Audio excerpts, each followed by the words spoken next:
Chemistry chapter number 11 organic compounds. बेटा आज जो है वो हमारे पास तकरीबन 10 मिलियन ऑर्गेनिक कंपाउंड्स मौजूद हैं, जिनमें 1000 ऑर्गेनिक कंपाउंड्स हैं बेटा, थाउजेंड्स ऑर्गेनिक कंपाउंड्स हैं बेटा, वो हर साल हम लोग जो है वो बना रहे हैं। तो जो ओल्ड डेफिनेशन थी ऑर्गेनिक कंपाउंड की कि ऑर्गेनिक कंपाउंड्स हैं वो सिर्फ लिविंग ऑर्गेनिज्म की बॉडी में पाए जाते हैं, वो वाइटल फोर्स थ्योरी भी जिसकी बेस पे बनाई गई थी वो रिजेक्ट हो गई। और उसके बाद जो है वो एक मॉडर्न डेफिनेशन आई जी ऑर्गेनिक कंपाउंड्स की, जो ये है कि organic compounds are hydrocarbons and their derivatives. ठीक है, hydrocarbons mean the compounds of carbon and hydrogen only. तो ये चीज़ आपने याद रखनी है बेटा कि जो ऑर्गेनिक कंपाउंड्स है ना, उनमें दो तरह के कंपाउंड्स पाए जाते हैं।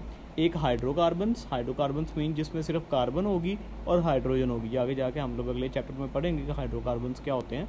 तो ये चीज़ अभी आप समझ लें कि ऑर्गेनिक कंपाउंड्स में दो तरह के कंपाउंड्स हैं। एक हाइड्रोकार्बन्स जिसमें अल्केन, अल्कीन और अल्काइन, ये तीन तरह के कंपाउंड्स आ जाते हैं जिनमें सिर्फ कार्बन और हाइड्रोजन ही पाई जाती है।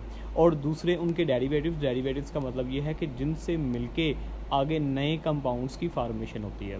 तो इनके अंदर जो है वो कोवलेंट बॉन्ड जो है बेटा वो मौजूद होता है। इनको हम लोग ऑर्गेनिक कंपाउंड्स कहते हैं। और केमिस्ट्री की वो ब्रांच कि जिसके अंदर हम लोग इन ऑर्गेनिक कंपाउंड्स की स्टडी करते हैं, उस ब्रांच को हम लोग ऑर्गेनिक केमिस्ट्री का नाम देते हैं। ठीक है, अच्छा उसके बाद ये इंटरेस्टिंग इन्फॉर्मेशन के अंदर बेटा लिखा हुआ है कि naphthalene is an organic compound. Naphthalene जो है वो एक ऑर्गेनिक कंपाउंड है। It sublimes at room temperature. ये ना सब्लिमेशन शो करती है। सब्लिमेशन का मतलब है बेटा कि जब इसको हम लोग हीट प्रोवाइड करते हैं तो ये डायरेक्टली सॉलिड फॉर्म से गैशियस फॉर्म में कन्वर्ट हो जाती है without passing from the liquid phase.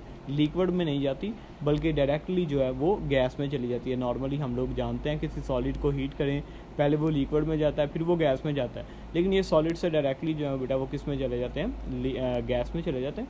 इसलिए इनको हम लोग जो है वो सब लिखते हैं कि ये सब्लिमेशन शो करते हैं। तो ये सब्लाइम हो जाता है जी रूम टेम्परेचर पे, giving out very strong smell. It is used in the moth balls to keep insects away from clothes. ठीक है, तो ये मॉथ बॉल्स में बेटा यूज़ होता है ताकि हम लोग जो है वो क्लॉथ से इंसेक्ट्स वगैरह को दूर रख सकें।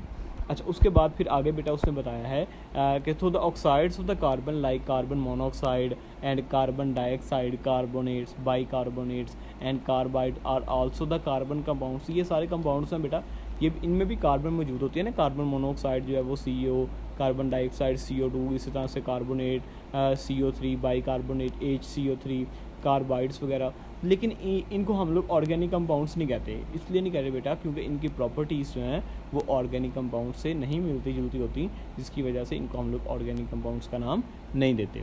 तो ये चंद एक शॉर्ट क्वेश्चन इसमें आपने याद रखने हैं। ऑर्गेनिक कंपाउंड्स की डेफिनेशन, नेफ्थलीन क्या होती है, फिर why the carbon monoxide, carbon dioxide like compounds are not assigned in the hydrocarbons, या ऑर्गेनिक कंपाउंड्स। ये भी शॉर्ट क्वेश्चन आपने याद रखना है। ऑर्गेनिक केमिस्ट्री की डेफिनेशन, तो ये शॉर्ट आपने याद रखना है बेटा, लॉन्ग क्वेश्चन है तो आगे इंशाल्लाह उसको फिर हम लोग कल डिस्कस करेंगे।